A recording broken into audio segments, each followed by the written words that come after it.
Several of my stories are set in the early modern period, but I think a lot of people aren't quite sure what the early modern period is.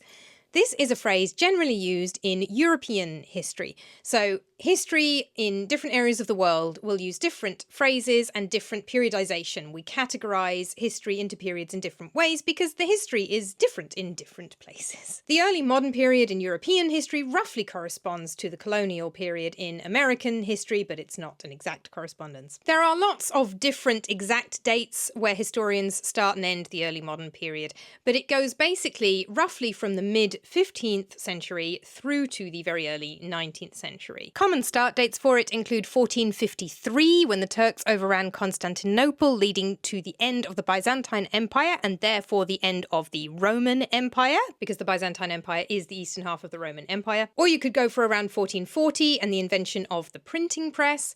Or if you're looking at British history, 1485 and the usurpation of the throne by Henry VII and start of the Tudor dynasty. At the other end, the early modern period goes through to basically the Victorian period. It depends exactly where you want to stop the early modern period. I tend to put my stopping point at about 1815, which is the Battle of Waterloo.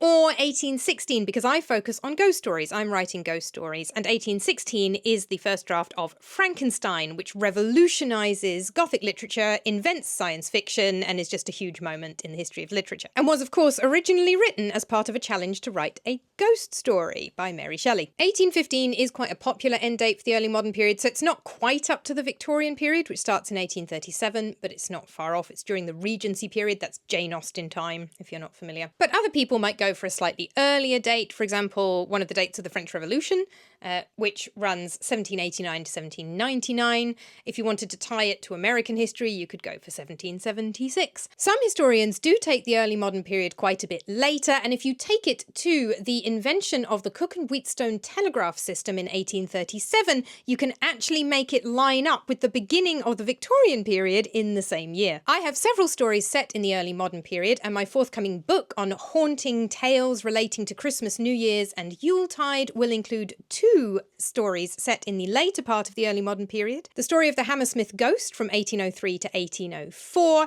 and the story of the lady in the cupboard, which takes place from the late 1700s into the early 1800s.